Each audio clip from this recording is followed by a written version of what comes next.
ठीक है बच्चों, अगले क्वेश्चन की तरफ चलते हैं और आपके स्क्रीन के ऊपर रहा अगला क्वेश्चन। क्वेश्चन क्या करें, 3 resistors 1 ohm, 2 ohm and 3 ohm are connected in series, what is the total resistance of the combination. बिल्कुल ध्यान समझना, 3 रेसिस्टर्स हैं और ये किस में कंबाइंड है, सीरीज में कंबाइंड है। तो सीरीज का क्या कॉम्बिनेशन होता है बच्चों, सिंपल्स होता है RS यानी series combination of resistors equal to R1 plus R2 plus R3 D2 D2 Rn तक होता है। तो यहाँ पे 3 है तो तीनों को सिंपल से ऐड कर देना है। आगे बोल रहा है कि if the combination is connected to a battery of EMF 12 volt, यदि मान कर चलिए कि ये 12 वोल्ट के बैटरी से जुड़ा हुआ है और इंटरनल रेसिस्टेंस को इग्नोर कर दीजिए, तो obtain the potential drop across each resistor, यानी पोटेंशियल हमें निकालना है, पोटेंशियल ड्रॉप प्रत्येक रेसिस्टर में पोटेंशियल निकालना है, यानी V1 और V2 और V3 की हमें वैल्यू निकालनी है। बहुत ही आसान है बच्चों, ध्यान दीजिएगा। सिंस गिवन दैट, क्या क्या गिवन है बच्चों, ध्यान से देखिएगा क्या क्या गिवन है। Since given that, क्या गिवन है बच्चों, ध्यान से देखिए। 3 रेसिस्टर्स हैं, R1 R2 R3 की वैल्यू दे रखी है। R1 बराबर 1 ohm, R2 बराबर 2 ohm और क्या है R3 बराबर 3 ohm। RS क्या करना है बच्चे, निकालना है। सीरीज ग्रुपिंग बराबर हाउ मच, ये आपका ए पार्ट है। क्या ये ए पार्ट है। ए में क्या निकालना है, RS। बी में क्या निकालना है बच्चों,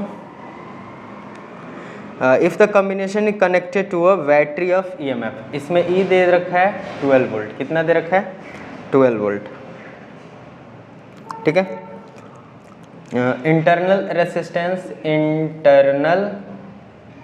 internal resistance equal to 0, negligible करना है तो V बराबर निकालना है, V1 V2 V3 equal to how much. चलो बिल्कुल ही साधारण शब्दों में बच्चों, कुछ नहीं है, सिंपल है। पहला जो है समझा दिया है हमने, सीरीज ग्रुपिंग क्या होता है रेसिस्टर का, A सिंपल सा ऐड होता है, तो RS बराबर क्या हो जाएगा, R1 plus R2 plus R3, यानी 1 प्लस 2 प्लस 3 यानी 6, और रेसिस्टर्स है तो ओम, 6 ओम आंसर। Very good. अब ध्यान से देखो, बी पार्ट क्या कह रहा है कि एप्सिलॉन की वैल्यू दी है और इंटरनल रेसिस्टेंस को क्या करना है, इग्नोर कर दिया है। तो एक बात बताओ, यहाँ पे I जो है वो क्या हो जाएगा, V/R हो जाएगा, होगा कि नहीं होगा।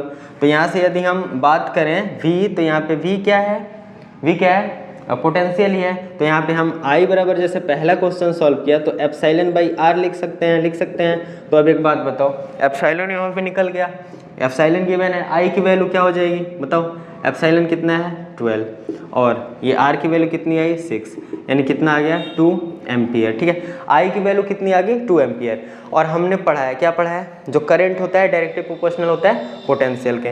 तो यदि हम बात करें V1 की, किसकी वैल्यू, V1 की, तो V1 क्या हो जाएगा I इंटू R1, इंटरनल जो रेसिस्टेंस है, तो I की वैल्यू क्या है 2 इंटू R1 क्या है बच्चे 1 है, यानी 1 यानी 2 वोल्ट।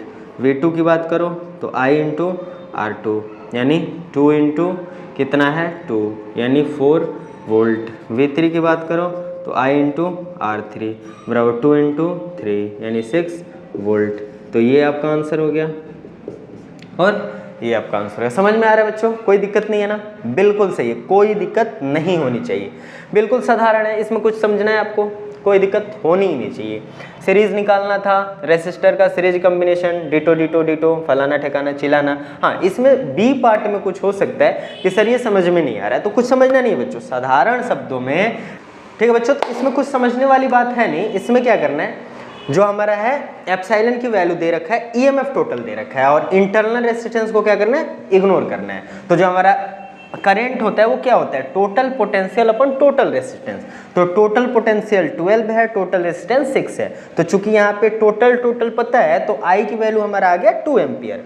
अब जो ईच पोटेंशियल में, ईच जो हमारा टर्मिनल पोटेंशियल है उस पर हमें निकालना है पोटेंशियल ड्रॉप, प्रत्येक जो हमारा रेसिस्टर है उस पर पोटेंशियल ड्रॉप निकालना है। प्रत्येक जो रेसिस्टर है उस पर पोटेंशियल ड्रॉप निकालना है। तो पोटेंशियल ड्रॉप क्या होगा, I इंटू आर है, जितना करंट पढ़ा है हमने, V directly proportional to I, I directly proportional V। तो यहाँ पे ये फॉर्मूला होता है V1 equal to I into R1। तो 2 इंटू 1, 1 क्यों रखा, क्योंकि इंटरनल रेजिस्टेंस क्या है इसका 1 है, ठीक है ना। जो फर्स्ट हमारा रेसिस्टर है उसका रेसिस्टेंस कितना है 1 ओम है, क्या है 1 ओम है, इसलिए 1 से मल्टीप्लाई। जो दूसरा हमारा रेसिस्टर है उसका 2 ओम है, तो इसलिए 2 से मल्टीप्लाई। जो तीसरा हमारा रेसिस्टर है इसका 3 ओम है, इसलिए 3 से मल्टीप्लाई। कैलकुलेशन आसान, ठीक है बच्चों। आप इसे पॉज करके नोट डाउन कर लो। अब चलते हैं हम अपने अगले क्वेश्चन की तरफ।